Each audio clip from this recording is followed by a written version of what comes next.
Circulatory system. ప్రసరణ వ్యవస్థ. ప్రసరణ వ్యవస్థ యొక్క ముఖ్య విధి మన శరీరమునకు రక్తం సరఫరా చేస్తూ దానితో పాటు శరీరమునకు అవసరమైన న్యూట్రియంట్స్ను, ఆక్సిజన్ను సప్లై చేయటం మరియు వ్యర్థ పదార్థాలను తీసివేయటం.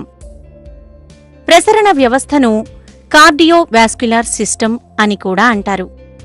ప్రసరణ వ్యవస్థ ప్రధానంగా హృదయం, రక్తనాళాలు మరియు ఊపిరితిత్తులు అను అవయవాలను కలిగి ఉంటుంది. ఈ ప్రసరణ వ్యవస్థ 3 భాగాలుగా విభజించబడి ఉంది. అవి 1 కొరోనరీ, 2 సిస్టమిక్, 3 పల్మనరీ. హృదయం, హార్ట్. హార్ట్ అనేది సర్క్యులేటరీ సిస్టమ్ యొక్క ప్రధాన అవయవం. హృదయం అనేది ఒక పంపు వలె పనిచేస్తూ శరీర భాగాలకు రక్తమును సరఫరా చేస్తుంది.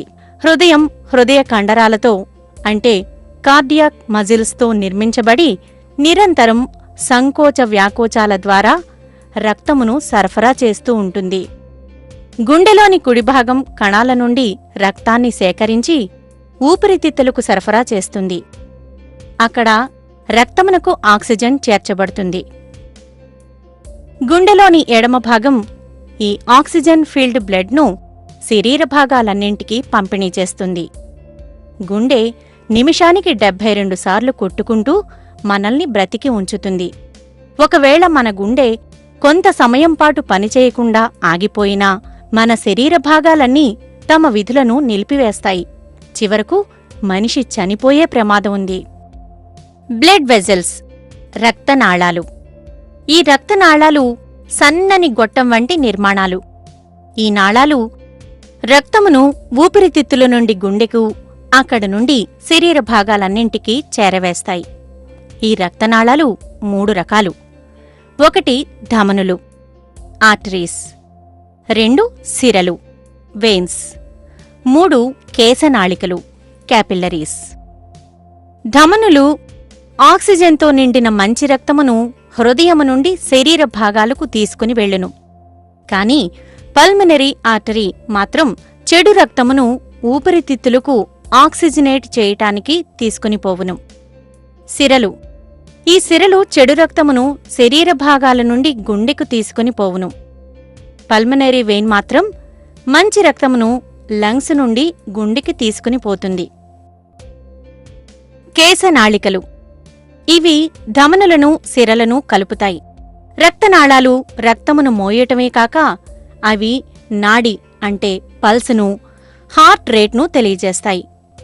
నిమిషానికి మన హృదయ స్పందన అంటే హార్ట్ రేట్ ఎంతుంటుందో మన చేతి మీద ఉన్న ధమనులను టచ్ చేయటం ద్వారా తెలుసుకోవచ్చు. ఈ నాడి తెలుసుకోవటం ద్వారా మన హృదయం ఎన్నిసార్లు కొట్టుకుంటుందో తెలుసుకోవచ్చు. లంగ్స్, ఊపిరితిత్తులు. ఇవి మన శరీరంలోని పెద్ద అవయవాలలో 1. ఊపిరితిత్తుల యొక్క ప్రధాన విధి రక్తమునకు ఆక్సిజన్ను సరఫరా చేయుట మరియు అనవసర కార్బోహైడ్రేట్స్ను శ్వాసక్రియలో విసర్జించటం. ఈ ఊపిరితిత్తులు ఉదర కుహరంలో ఉండి మన చెస్ట్ భాగంలో చాలా భాగాన్ని ఆక్రమించి ఉన్నాయి. ఇవి డయాఫ్రమ్ను ఎబ్డోమన్ నుండి వేరుచేస్తున్నాయి. కుడివైపు ఊపిరితిత్తి 3 భాగాలుగా అంటే 3 లోబ్స్గా డివైడ్ అయి ఉంటుంది. ఎడమ భాగం 2 భాగాలుగా డివైడ్ అయి ఉంటుంది. ఈ భాగం హార్ట్కు అటాచ్ అయి ఉంటుంది. ఇవి ఎలాస్టిక్ కణజాలంతో నిర్మించబడి సంకోచ వ్యాకోచాలను కలిగి ఉంటాయి. ట్రాకియా అంటే శ్వాసనాళము, బ్రాంకై ఈ లోబ్స్లోకి చిన్న చిన్న భాగాలుగా డివైడ్ అయి ఉంటాయి. వాటిని బ్రాంకియోల్స్ అంటారు. ఈ బ్రాంకియోల్స్ అల్వియోలే అనబడు గాలి సంచుల్లోకి తెరుచుకుని చుట్టూ కేశనాళికలతో కవర్ చేయబడి ఉంటాయి.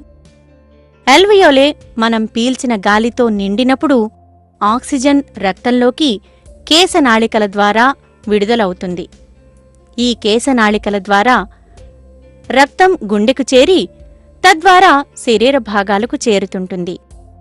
అదే సమయంలో కార్బన్ డయాక్సైడ్ రక్తం నుండి ఊపిరితిత్తులకు పంపబడి అక్కడి నుంచి విసర్జించబడుతుంది.